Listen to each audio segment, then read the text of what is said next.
Trusted equipment, backed by service. Safer patient outcomes begin with the right equipment and the right partner behind it. That's why we created the MVP program, our commitment to being your most valuable partner in every procedure. When you start using IMP patient protective pads or SteriBump, our sterile surgical bump, you unlock more than just great products. You gain discounted repairs to keep costs down, free loaner equipment to keep you up and running, product discounts to maximize your investment, a 1-year new product warranty, and the exceptional service and support you've come to rely on, delivered by a team that's with you every step of the way. It's more than just a service plan. It's our commitment to stand behind you with best-in-class support, because reliable equipment means safer outcomes for your patients. That's the MVP standard. It's service when you need it, support that's seamless, and protection that's built in so you can focus on what matters most, patient safety. Talk to your IMP representative or visit impmedical.com/MVP to become an MVP today. Because when you invest in IMP, we invest in you.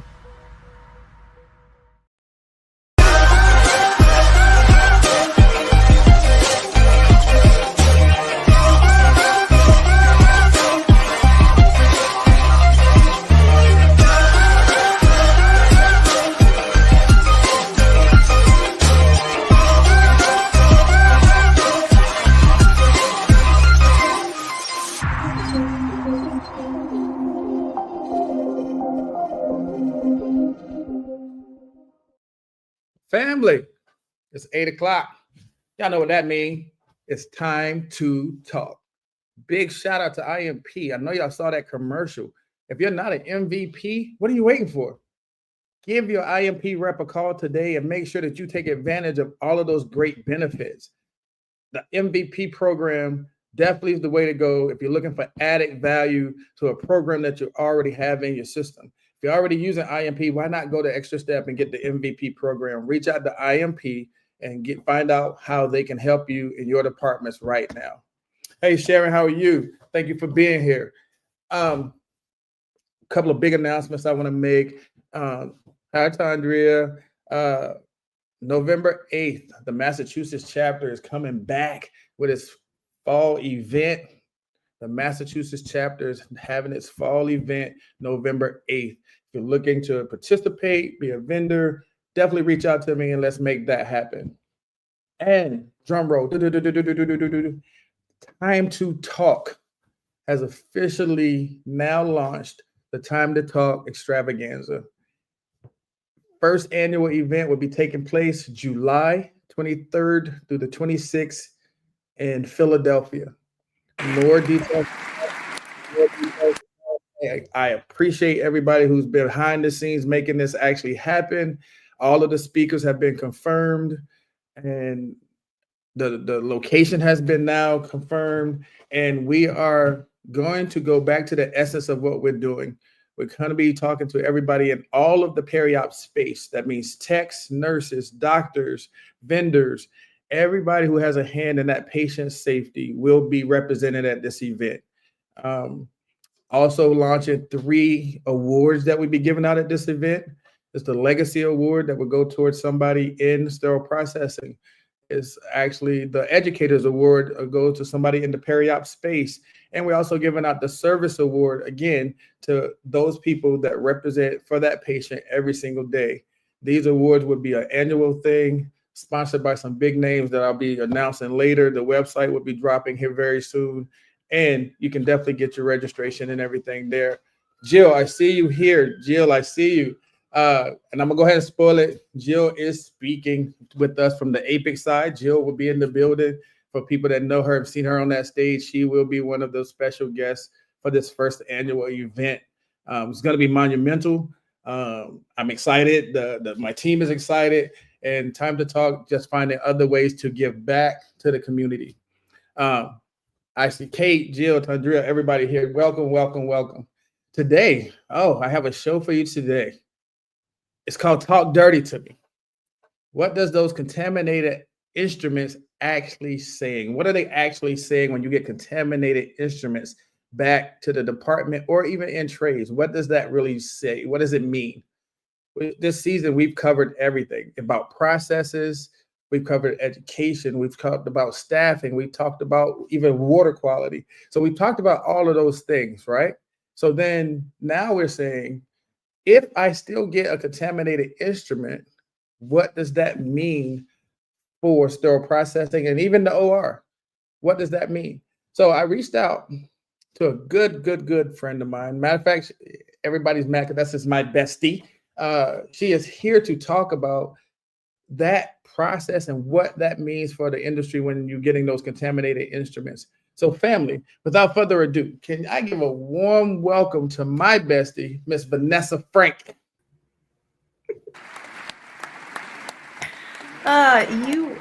You really know how to hype a girl up. I'm not gonna lie. You're the best in the business at this right here. So I wanted to hear from you and let the people hear from you and ask any questions they may have around this topic.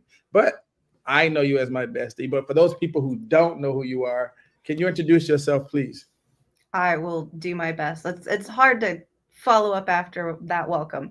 But hey, everybody, I am Vanessa Frank. I'm the Clinical Resource Manager for Advantage Support Services, also known as ASSI, if you've been seeing that floating around the universe. And I've been in the sterile processing world for, I think, like 13 years. I stumbled in by accident. I didn't even know what I was interviewing for, much less that they accepted me, because I must just interview really well because I had no idea what I was talking about. And by day 3, I was hooked.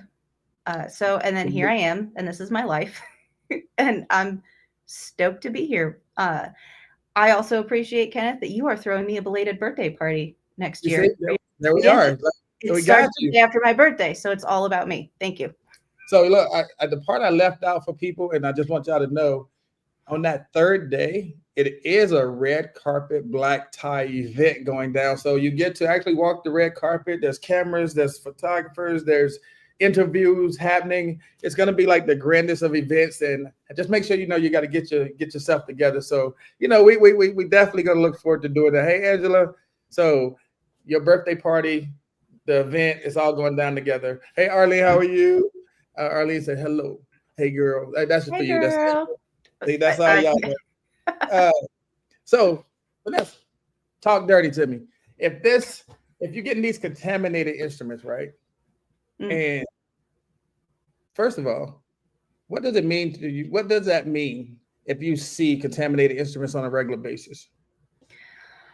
On a regular basis, immediately my brain goes, well, it could be a lot of things. Do you have a whole bunch of new folks that just started and they're figuring it out, and maybe they're not as solid in the process as they should be, that they're missing some things? Do you have equipment issues that maybe your washer's not as effective, your ultrasonic's not as effective? Are you ultrasonicing everything that should be ultrasonicked? That's a good question, because there's some debate about that. That's a big one, because I've been places where they put everything in an ultrasonic, and you're like, why?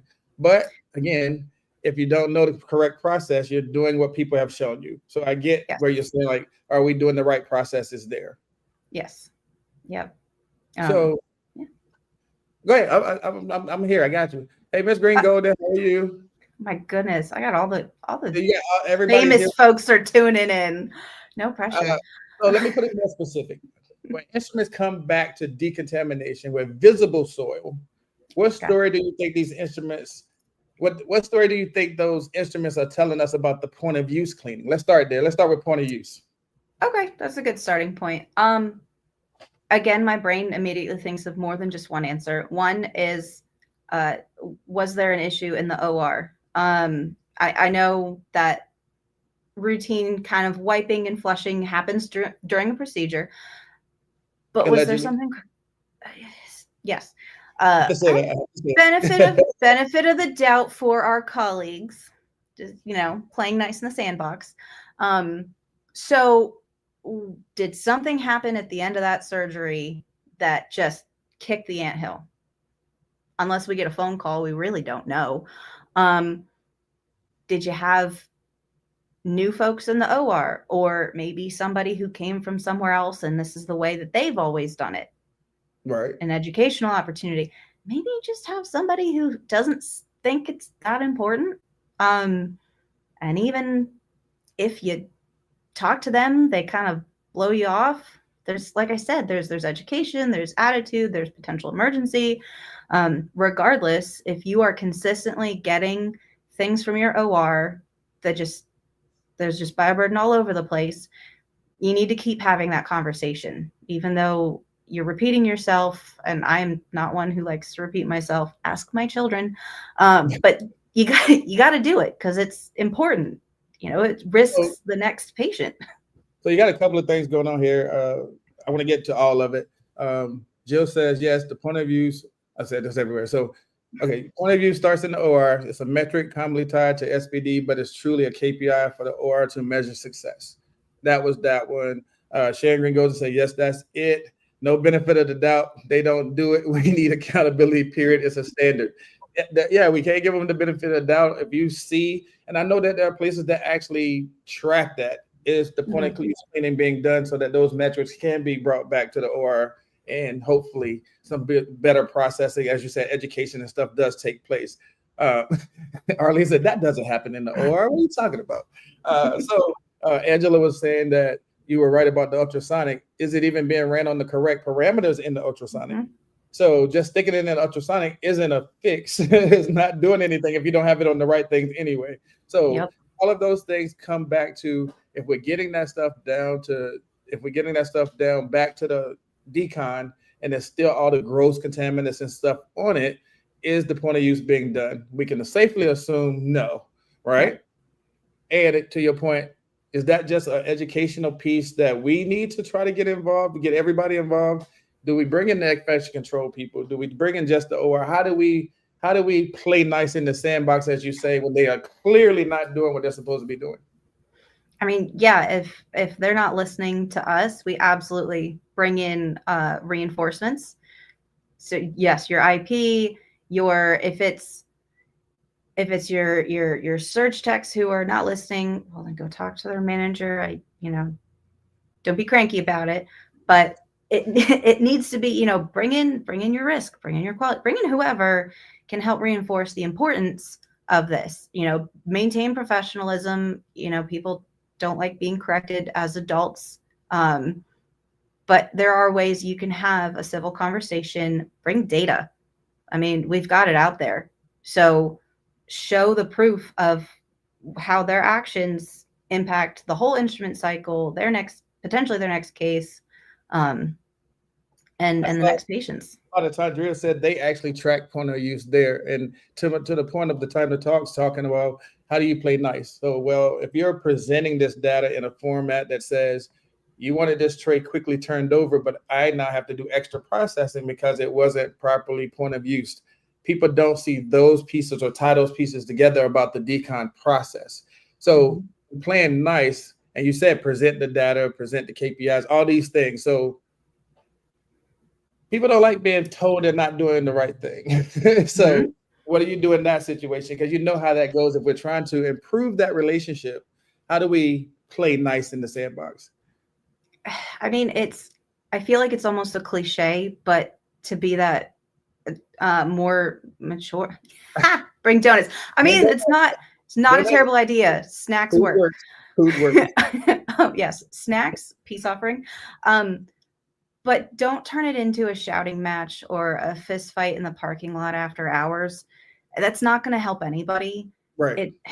It is inconvenient. It is difficult. It is frustrating. But if we are leaders, it's expected of us to kind of rise above a situation. It's hard, and you don't always do it because we're people, and people are people, and you can't control the other people. But staying calm, having those rational conversations, making it a consistent thing. Don't just call them and start like, hey, you didn't do this, click. That we need to talk about this. We need to reinforce it. Let's talk about, educate what maybe they don't have the tools they need. Maybe they don't even have their, the pre-clean spray. anywhere near them. They just kind of blinders on, walk past it. Okay, well, let's put it in front of their faces where they're going to be like, oh, that's right. Yeah, I got to do this. My boss is telling me I got to do this. Just change even it, if, or making sure the tools are there and making sure it's a process thing. So to that point, what happens when your people, Sharon said, let me give you this one. The hardest part of leading is leading. And there you go. What happens when the people in your department don't see a result immediately, so they stop reporting that stuff? That does happen too. The people will say, hey, nothing's going to happen, so they stop reporting that it's not happening, thus causing more issues during their process, because you're wondering, like, what's taking so long back in Decon? And they're like, oh, nothing, we're just working, but it's a result of other things not being done. Yeah, I mean, that's sit down. It's all about communication. It really is. It's making sure your team, like, yes, I talked to the OR nurse manager yesterday. We had this conversation. It is not magic. People didn't just wake up this morning and going, oh my gosh, you know what? I'm going to change everything I do. It's a habit, and habits take time to change, and it takes continuous conversation. So keep reporting it, not to just keep jabbing them like, hey, haha, you're doing it wrong, but like, hey, like, we know you're trying to work on this. This is something we noticed. Maybe you guys can readdress it. Maybe there was still a hiccup in the process. Maybe that person was out that day and they didn't read their email or talk to somebody yet. It is all a conversation and making sure that everyone hopefully has some patience with each other a little bit. And that's great. And so, family, that was the first part of what we were going to discuss, is the point of use cleaning and how do we play nice or educate to the OR part of making sure that that takes place. Janine says you have to give to get. Hold the SPT staff accountable as much as hold the OR staff accountable. It's a very good point to what we were saying. If you see something, you need to say something. That sounds like a thing you see on a bus, right? Yeah. So if you see something, you got to say something. But when that doesn't happen, Angela says change happens over time. Data and monitoring is crucial. So yes, making sure that we are identifying these things and making sure that we are talking about these things so that it doesn't just keep happening, right? Jill said it's so important to follow up with people who report issues so they know you listened and did something. That's the other piece of it. The communication aspect says we have to make sure that once that person reports something, yes, we do follow up and say, hey, I did have this conversation. Like I said, you don't have to tell the result of it, but say, hey, I had this conversation. We're going to be still tracking it and just making sure that the things that we're saying does get implemented. Crafting Mom here says, if we as professionals are serious about patient safety, there comes a point when it has to click. There we go. There should be a deadline. There's a deadline for compliance. Like, isn't that how we KPIs are not eternal. We're not going to hopes and dreams it forever, but like, hey, we're giving you a window. There might be a onesie twosie outlier, but y'all got to get this together. What if my window's a year? I'm going to monitor this for a year. Is that too long? Because if we're saying because once you give timelines, people kind of, just like when we do the quiz, right? If you see a timer, it changes. Like, it changes people's mindset. So again, back to your point of let's be nice about it in a nicer way, I guess. But we have to be measurables that we can measure, right? You have to have a time frame, and I see that. Patient safety is the cornerstone of what we do. So just making sure that we're keeping that in sight. So now we've corrected kind of the point of use, and instruments are coming down, and we're getting them through the process. And hey, we're on the clean side. And now what happens if those same instruments still show contamination after going through your automated washer? What does that say about the way our processes or equipment is being managed? Oh, that's us too, right? It could be us too. So 100%. Now through the process, and on the clean side, you're still showing stuff. What does that say about our process and equipment? Yeah, that is a combination of, is the manual cleaning being done? I have heard some folks say, just let the chemistry do its work. Yes, our chemicals do work, but they need some help sometimes. So, our brushing and our flushing and all of that, very important to still do, especially when you get that gross debris from the OR. Your chemicals aren't magic. But also, to the point said earlier, is are your machines operating the way that they should? That's your routine testing. That's your maintenance. That's making sure that you're using the right chemicals in the right dosages for your machine. you don't have any water quality issues. Like there's a whole laundry list of like little things that can add up to create, issues on the clean side. That's very good points. And we want to touch a little bit more on that, but we're going to do that right after this commercial.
If you want to be one of those people who can get on that stage and captivate a room, definitely reach out to UCDI and take that language mastery course.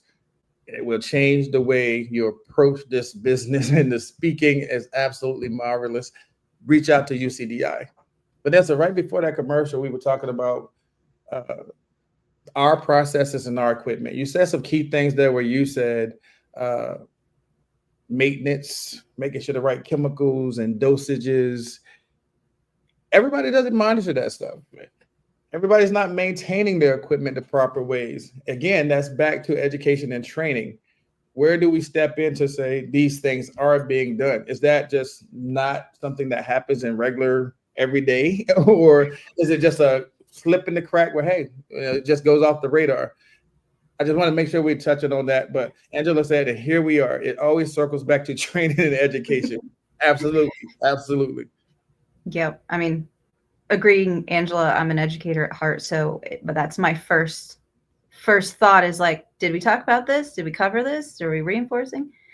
But yeah, as far as maintenance of your machines, it's here or there. Some folks do a great job. They're like, hey, the IFU says we got to do this every day, and they do it, and that's great. Other folks, it's kind of like, me with my dishwasher. I don't really pay attention until it stops running, and then I'm like, oh, what do I do? Right. Don't treat it like your dishwasher. But if you're not sure, your IFUs, like that's the IFU for your automated washer is ginormous, and it's super detailed. And I mean, not all the information may be relevant to you as its operator. Yes. But they detail your daily, your weekly, your monthly. I think, if you've got every 2 years, like they detail all that out. And then if you're still not sure, call the rep, because that's what they're there for. They're supposed to be helping you maintain your equipment. If it's been a hot minute since you've seen them, heard from them, say, hey guys, like, are we due? Are you in the area? Have them come in. It's just not about relying on like your biomed to do their little routines and sign off on the little sticker on the machines. It's actually following, and dare I say it, we're following IFUs that tell you weekly, monthly, quarterly what you're supposed to be doing. Do we have records in our departments that saying that we are doing these things? I know we do everybody gets up and they say, hey, we do the testing, but are you checking the arms? Are you doing that other maintenance stuff that has to be done to make sure that they're running properly? Back to I heard you say chemistries. Are we following the IFU for the chemistries correctly? Or do we have the right temperature of the water in the sink? Are we rinsing off the pre-cleanse before we go to the enzymatic? Oh, I don't want to say that out loud, but they say, you can't do that. You got to rinse them off before you put them in there, or they counteract each other. But I'm not the one to say that. I didn't say that. So are we tracking and monitoring these things? So when we're seeing just contaminations and instruments coming out of the automated washer, I know people automatically say, well, send it back. Yes. But are we questioning why? I think that's the biggest piece of, if you're getting consistent stuff sent back to decon, it can't just be the person's not cleaning, right? It has to be other things happening.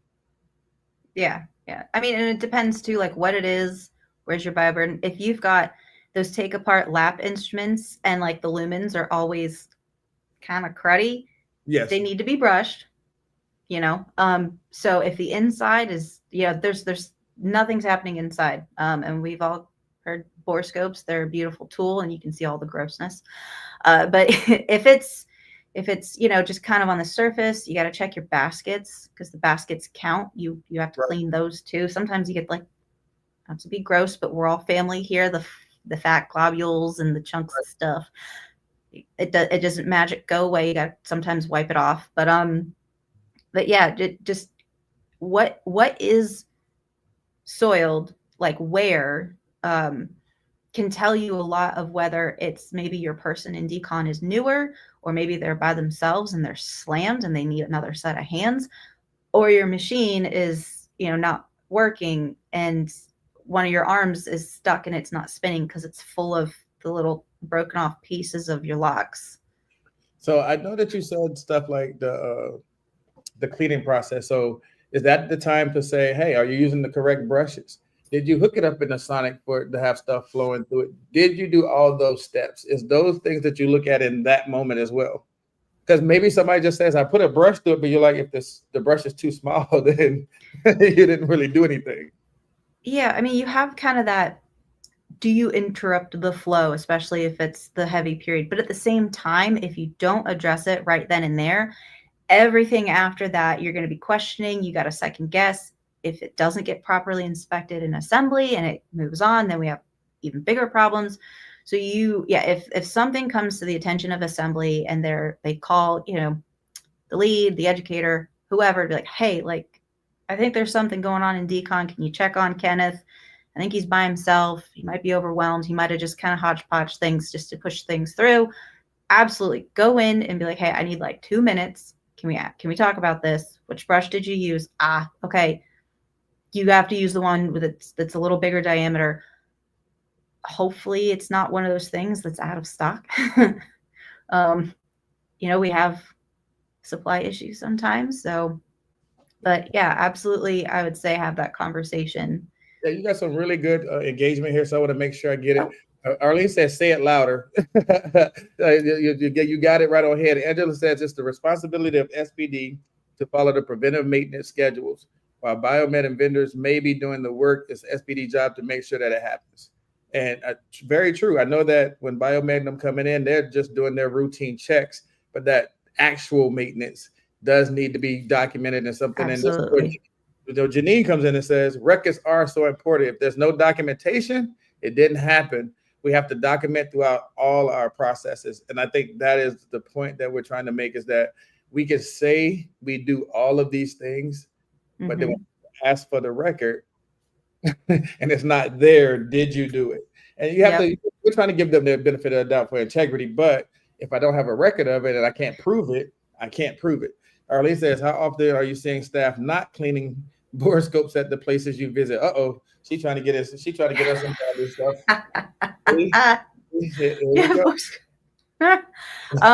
Yeah, that's definitely something that, especially folks who maybe they're just implementing a borescope, like make sure you hit it home, is like, okay, so you stuck it down a channel and it's, whether it's gross or not, honestly, even if it looks clean it, like wipe whatever the IFU says to do in between.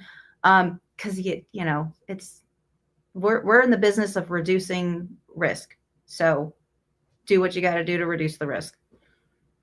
So to everybody's point, if we're training and educating, I know it's going to be everybody, but who starts that process of, hey, this is how we do ABC. We need to document here.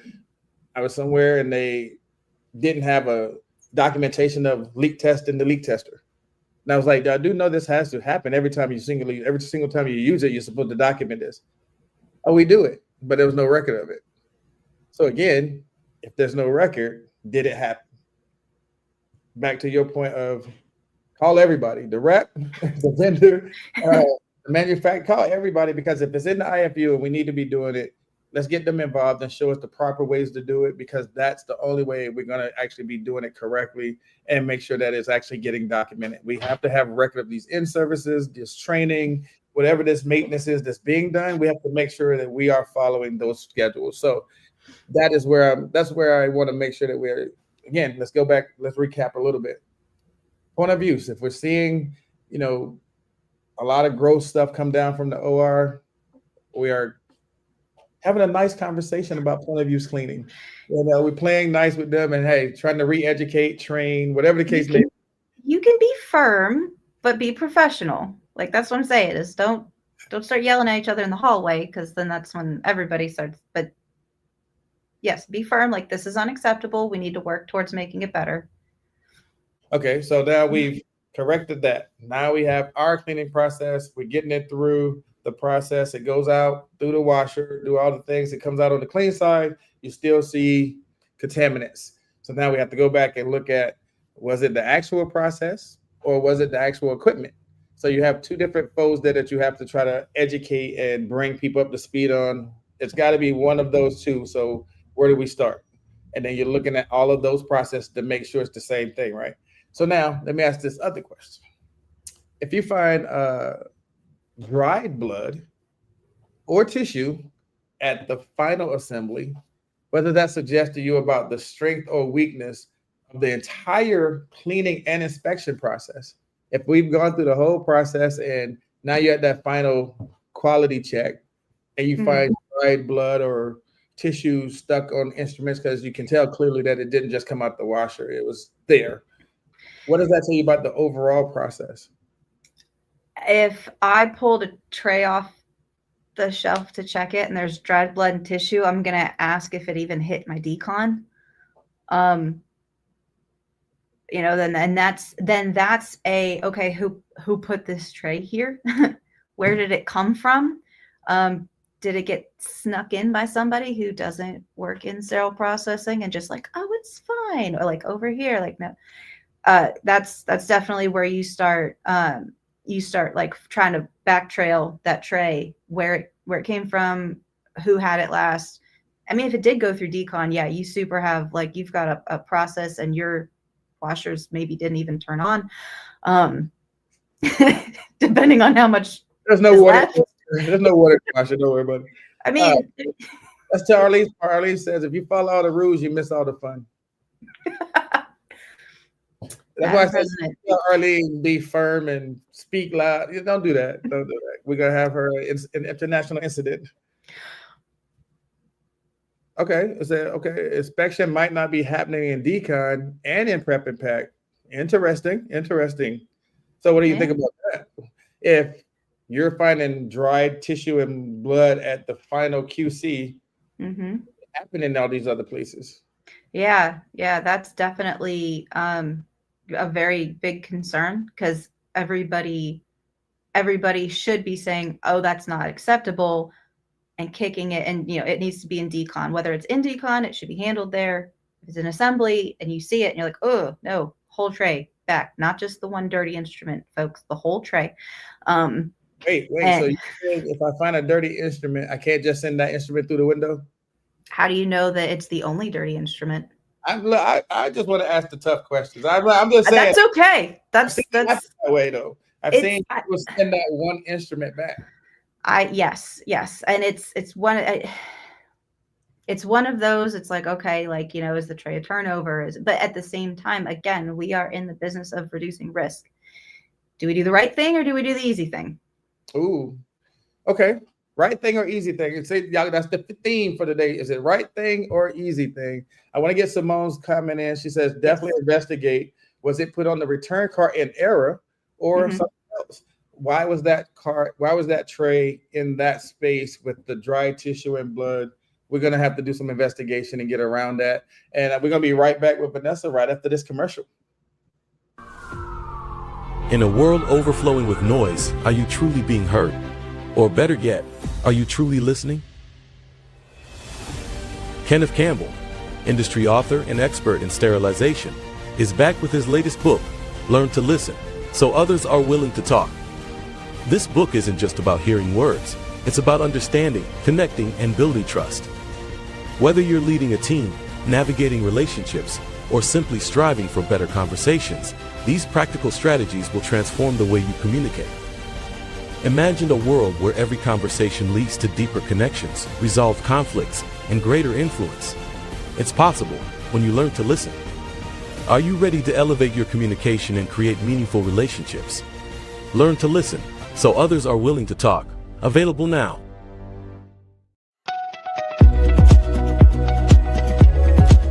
Trusted equipment, backed by service. Safer patient outcomes begin with the right equipment and the right partner behind it. That's why we created the MVP program, our commitment to being your most valuable partner in every procedure. When you start using IMP patient protective pads or SteriBump, our sterile surgical bump, you unlock more than just great products. You gain discounted repairs to keep costs down, free loaner equipment to keep you up and running, product discounts to maximize your investment, a 1-year new product warranty, and the exceptional service and support you've come to rely on, delivered by a team that's with you every step of the way. It's more than just a service plan. It's our commitment to stand behind you with best-in-class support, because reliable equipment means safer outcomes for your patients. That's the MVP standard. It's service when you need it, support that's seamless, and protection that's built in so you can focus on what matters most: patient safety. Talk to your IMP representative or visit impmedical.com/MVP to become an MVP today. Because when you invest in IMP, we invest in you. Do you have your most valuable partner? That's what I'm saying to you right now. Do you have your most valuable partner? If not, definitely reach out to IMP and see what they can bring to your facility with the services that they're offering. Make sure you reach out to IMP for the most valuable partner. And on the other side of that, I need to meet this Kenneth Campbell guy, because I saw that book up there and I want to know who he is. I got to shake his hand and get an autograph. Learn to listen so others are willing to talk. Make sure you get your copy wherever you get your books from. Hey, we're here with Vanessa Frank, and we've been talking about what contaminated instruments are really saying. And it's seeming like we're scoping all the way from the point of use to the process to our equipment and all in between. So we're touching on all facets of what that looks like, and the engagement's been good. I think I got a lot of stuff to talk about here, Vanessa. It says, Jake says, it's all good. It's all good. Go back. So it could have contaminated others. So yes, not just the one item that you found in your hand at that moment. Everything needs to go back to decon, send the whole tray back. Angela said, I've had great response with asking them for help.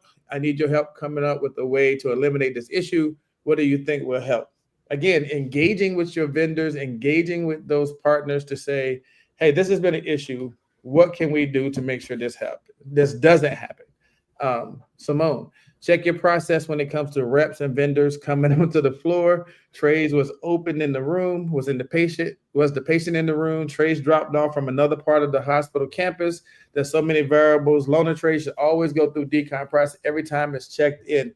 I have seen that. They bring the trays in and you don't know where it came from. And they say, hey, all right, let's do this tray, wrap this tray, do this and that. And Janine says, sneaky reps. Yes, you have to make sure that tray does go through your decontamination process.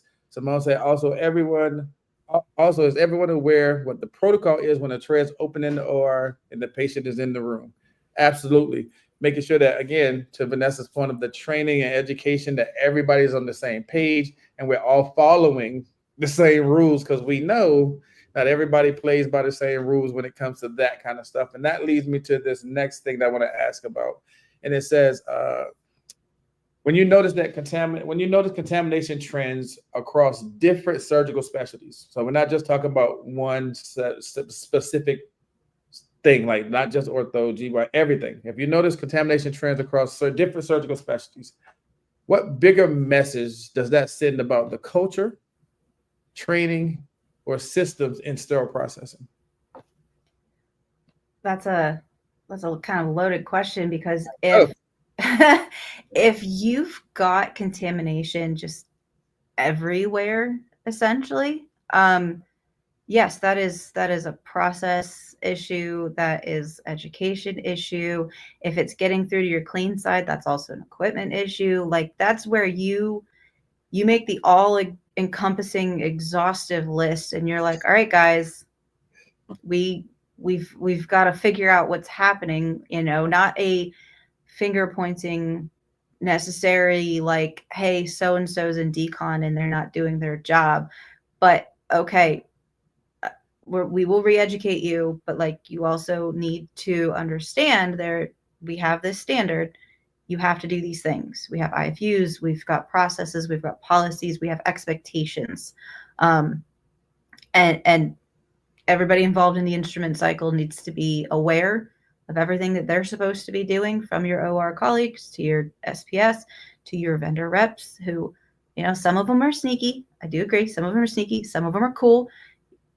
If they're sneaky, then you need to have a good old heart to heart with them and say, this is no longer acceptable. If you've got locked doors, guess what? You can just take away their key. Or if they've got a badge, revoke their access. I don't know what to tell you. I don't not in charge of your hospital, but they shouldn't just be willy-nilly coming into your department. Right. They are guests. They don't work there in your department.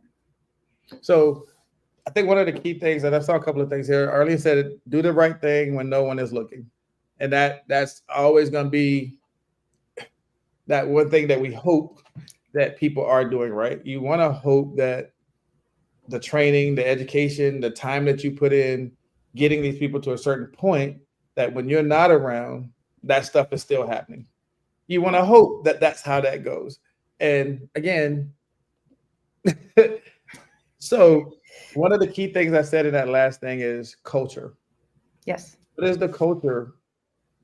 How does culture play an effect on that processes? Yeah, culture is a big thing, and it's really, really difficult to change if you are the solo voice shouting into the void. A lot of times, and not necessarily everybody, but a lot of times you've got the folks who've been there forever and ever, and they're set in their ways, and they have their own kind of mentality, attitude, whatever. And then you've got the bright-eyed newer folks who maybe they just got out of school and they're like, I'm super stoked, I'm getting my 400 hours and blah, blah, blah.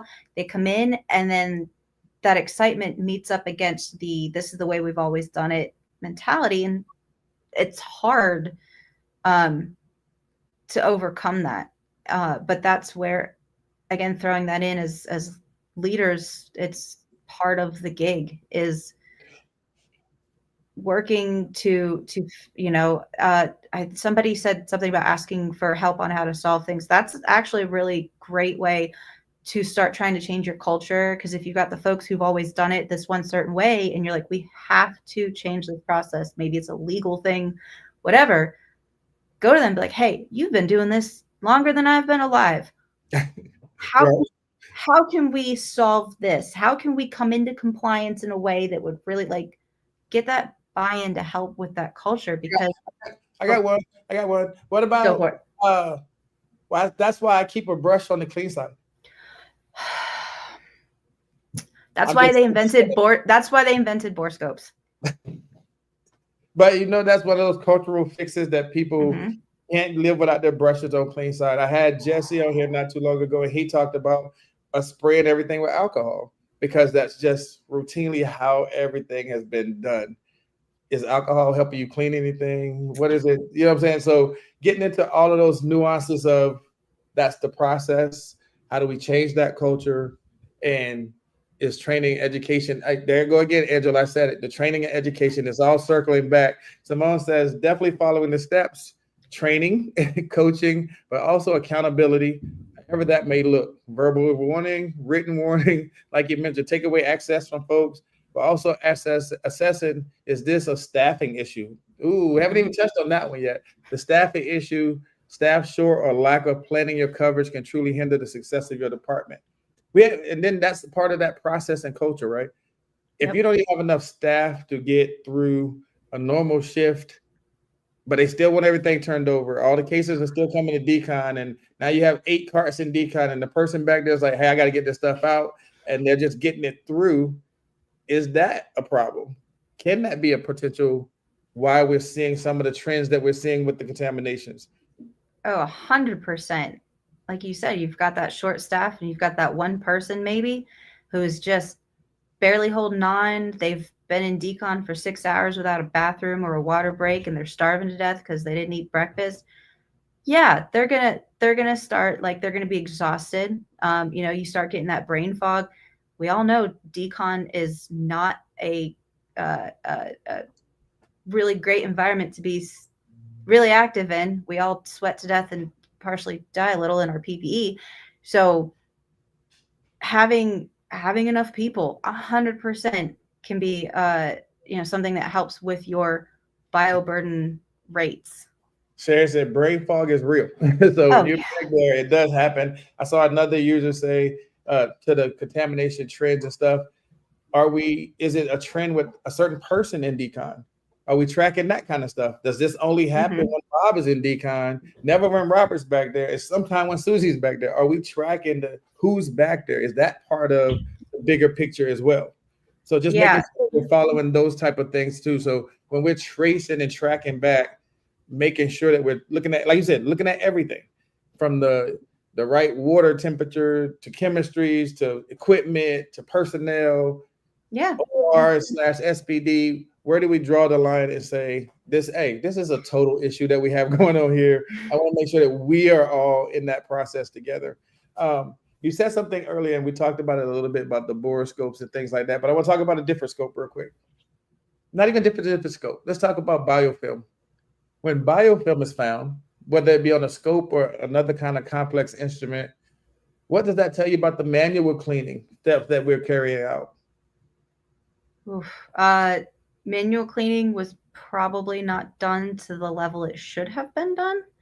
I say that because I think, most of us know bioburden is basically a bacterial fortress. Right. And it needs to be physically, removed. Now, mind you, if you've got damaged instruments with cracks and crevices that you're not gonna get it all out probably. But if it's just a solid, you've got a real nice solid instrument, there's no pitting, there's no cracks, and there's biofilm, then there needs to be a little more attention paid to, especially those flexible endoscopes, because we all know those are just harbingers of doom for bacteria at times. Right. Making sure, I know there's one IFU that has you do the brushing and the flushing and the suctioning, and then it has you do it all again, and then all again. It's tedious, right, annoying, but it comes back to that doing what you're supposed to do. You got a lot of more good engagement here. It says somebody agreed with Sharon and said that people can go on autopilot when they get into their routine. They just know that this is what they're supposed to be doing. So that 5-minute soak that you may think was 5 minutes to you because you do it so much may have been 1. You may not have soaked it at all, just thinking that you're doing these steps and getting it through. Simone says, then again, the volume of surgeries, meaning some services may book more cases and you may not have the inventory to cover, resulting in higher quick turns, which means you're skipping steps. Again, just because we have to get that tray back up, right? Sharon said it's no, it's not being done correctly.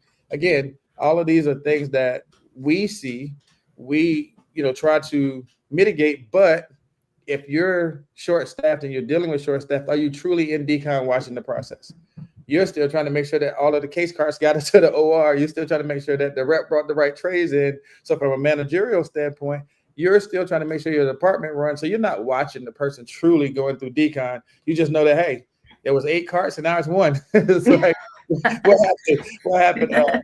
Again, Arlene said Vanessa is killing it tonight. Yes, she is. Definitely covering all the pieces, and we're definitely going through and touching on all the subjects, and she's definitely making it happen. Simone, biofilm, it takes time to occur, not just that one time. That's what I was going to ask you for people, and definitely family, forgive me because I'm not insulting anybody's intelligence, but Vanessa, just touch on biofilm versus bioburden real quick, because I think just when we say that biofilm was found there, and to her point, it takes time for biofilm to be there. So what does that actually mean? Yes. So your bioburden is, like we were talking about, it's those little like fresh, you can call it fresh residue that comes off fairly quickly, easily, whether you're wiping it or you're brushing it, and it's removed. Your biofilm is when you've got that one person in decon and there's 8 carts backed up, and that 8th cart wasn't pre-cleaned, and it sits for like 3 hours, and it just, your bacteria just multiply and multiply, and they're like, hey, this is a great place to live. Let's build a castle. And then you're that one person. You finally get to the 8th cart. You are brain fogged and starving, and you're about to pee your pants, and you're like, I just got to get through. I got to get through. And it gets through. Well, it doesn't get cleaned off.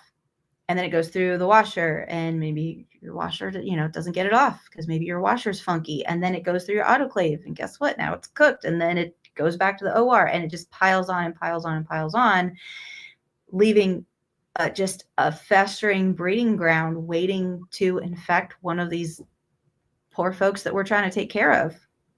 So to her point, like just making sure that we are trying to address the carts in a timely fashion. Let me get Sharon's comment first. Hopefully you have team members who understand the importance of doing it right, not fast. And that is where that manual cleaning does come into play. It's not a race. Even if it's a quick turnover, it's still not a race. And I tell people this all the time. Everybody by now knows I work for Turbot or whatever. But what I say is, even though you're working and you're trying to do more efficiency in the department, decon doesn't change the process. Your decon process still should be your decon process, which means you're not skipping steps. Yes, we can save you time on the clean side with efficiency and all that kind of stuff. But if you put it into something dirty, it's still dirty. Yeah. Like, so one of our points of another show we did is clean, sterile. I mean, it's dirty, sterile. Just making sure that you're doing the process right from the beginning. Sharon says you should not process broken instruments for reuse, only for repair. I hope everybody hears that. You should not be reprocessing broken instruments for reuse, only to be sent out for repair. Yes. Because I know that those are the comments come up where, hey, that's the only one we have, put it back in the tray. Nobody complained about it, put it back in the tray. That happens, right? But you as the professional should be pulling those instruments out. So if you, as you say, you see pitting, you see cracks, you see any of that stuff, you should be pulling those instruments out. You can't reprocess that type of stuff because you can't even be sure that it's really clean. I saw my guy Ebo is in the building. Ebo says, oh boy, everything to determine whether it's the process or a person opportunity. We just can't just jump to Susie A, always sitting in dirty items. Again, back to tracking the process, back to tracking equipment, maintenance was done. Are we using the right chemicals? It all goes back to what we were saying. Do we have solid processes in place to make sure that what we're doing is the right thing? Janine says that biofilm is what you soak, you scrub and try rust remover, ultrasonic, rinse, and praying the washer gets it off. Yes, that is actually what you're doing. You're doing all of those things and hoping that we can get it off. But again, why do we have, and again, not throwing shade at nobody in particular, nothing. Why do we have 8 carts backed up in one person? It is staffing at that point. So we're looking at all of these different things to say, if you have dirty instruments coming through your decontamination area, there has to be something that's happening. We don't know what it is, but we can do the investigation to try to find out where is that opportunity for improvement going to be. Where are we going to find that opportunity? Simone says, we recently had to explain to the OR that quick turns still go through the whole process. The difference is that it's a priority tray for that day, not just that day is priority. So we'll get it to the front of the line, but the process still remains the same. And I don't think they understand that, because that's probably why you're not getting that pre-cleanse. That's probably why you're not getting that stuff done, because, hey, we got to get this down to decon so they can get it back up for the next case. The doctor's going right after this. Yeah. Make sure everybody, real quick, the link is in the comments. It's there. If you're not on your phone and you want the QR code, get your phone together, because it's going to be coming up here shortly. You're going to see the QR code for tonight's quiz. Make sure you are getting these CEUs. It's an added value that we've been afforded the opportunity to give to you. So each show now has a CEU. Let's make sure that we do it. I know you have to remove the comments so they can see the whole QR code, and we're going to do that just to make sure y'all have that. But definitely the link is in the other link is in the comments. Make sure you see that as well. Make sure you get that as well. So if you're not on your phone, here's the QR code. If you are on your phone, the link is in the comments. Vanessa, as I always do around this time, I want to just talk about, I want you to give insight or supportive words to that new person in sterile processing who is questioning everything because it's not the stuff they read in the book. Oh boy. Yeah. They read in the book, trying to figure out, hey, this is not what I'm supposed to be doing, but this is what they're showing me. What words of encouragement can you give to that person? To that person who's questioning, your department is not the only sterile processing community available to you. So don't feel like you're the only person questioning, if this is the way we've always done it, and it's not the way it should be done. Like, you're not alone. Please, you got a big wide world of us folks out here. Call Kenneth. He knows everybody. But also, if it's hard for a new person to necessarily question folks that have been there for a while, and they're like, no, you don't know what you're doing. You're new. But it is important to for them to have that voice and to say, like, no, but for real, here I'm showing you. So please tell me why this is not the way it's happening. Like, try get their logic, and then be like, okay, you're gesturing at me. No, I know Evo's trying to start stuff, and I know we don't have enough time to do this, but I'm gonna say it just because he said it, and he knows it's a prior show that we've done, and he said, "Does cleaning and decontamination really matter when we have paper circulating that says that the bioburden has no effect on sterility?" I don't have enough time in this show for that right now, Evo, but that is a true question, and I'll give you a few minutes because I don't know if you've seen that study or you saw it on my show here. Oh, he said that was Gerald, not Evo. My fault. Gerald. Oh no, it's Evo. It's Evo. That was Gerald. Gerald answered that one. But to that point, when there are studies coming out, and we talked about it on a different show, and we talked about the need for more research, but when there are studies being done as the one that was referenced that says that bioburden can be sterile, does that mean we change processes for the cleaning and decontamination of stuff? To Gerald's point, does it really matter if it gets through and they say, hey, it's fine? So, okay, to that point, let's say hypothetically that study, the bioburden is sterile, and then parts of it go into the patient and they get sewn up, and the patient's body is like, whoa, guys, there's something weird in here, and starts to react. Do we really want that for our patients? For them to have, even if it's sterile? You got sterile gauze that gets left in people. It's sterile. It should be fine, right? Similar concepts? No, it's awful. They end up having all sorts of problems. They have to go back in. They have to try and figure out why they're having all these adverse reactions. That's my opinion. That's where I stand on that. I just love the comments. Simone said that infamous study. Everybody's heard about this study. The study has shaken, the foundation of what we know to be true for sterile processing. However, as the host of that show, I will say, I think that it does need more research, but I think that forward thinking, we should all be looking at, is there room for change? I don't know. I just say I'm impartial to all of it. I just want people to make their own decision based on what they're reading and what those studies actually say. Again, this has been Vanessa Frank. She has definitely lit up the room tonight with all of the nuggets that she dropped everywhere, and I appreciate that. I want to give one more thing. Put it on your calendars. Save the date. More information to come. The Time to Talk extravaganza is going to be taking place. It's going down July 23rd through the 26th, 2026, Philadelphia, Pennsylvania. I can even tell you the venue, the Notary Hotel. I can tell you even all about that already. But the Time to Talk extravaganza. If you will not want to miss this event. It's going to be epic. Vanessa, today you talked dirty to me. You told me all the stuff that, you know, people wanted to hear. Like, we talked about pre-cleaning, we talked about maintenance, we talked about training, education, we talked about process, we talked about culture. You hit it all right on the head and gave everybody the answers to their questions. We addressed a lot of the comments, and I want to say thank you.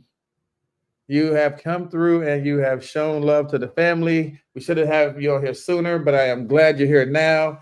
And I appreciate you coming through and enlightening us with everything. Again, any last words for the family that, you know, you want to, you know, shout out to them today, to everybody watching? What do you want to say? Oh my gosh. First off, thanks for showing up, guys. I appreciate you hanging out with me on a Thursday evening. I know, well, depending on your time zone, but for me, it's the evening. It's past my one kid's bedtime. But yeah, thank you for your comments. I know that what I say is not the one and only way of doing things and thought process. So I 100% love the dialogue, the fact that whatever I said made you go, I want to say this too. I love it. Let's keep it going, because that's what helps our industry just keep moving forward and growing. Definitely. Again, another big shout out to IMP for making this all possible. IMP, if you don't have them as your most valuable partner, reach out to them today. Check with your local rep and see how they can help you transform your department from just having a sponsor vendor to having a partner. See what they can do to help you along that path. Family, it's been time to talk. Tandrea, thank you. I saw it too. Tandrea does have her book. I saw her say it. I have my copy, and I know she has her copy. So we talked about it. Definitely same time, same place next week. As always, it's been a time to talk. I hope to see y'all soon.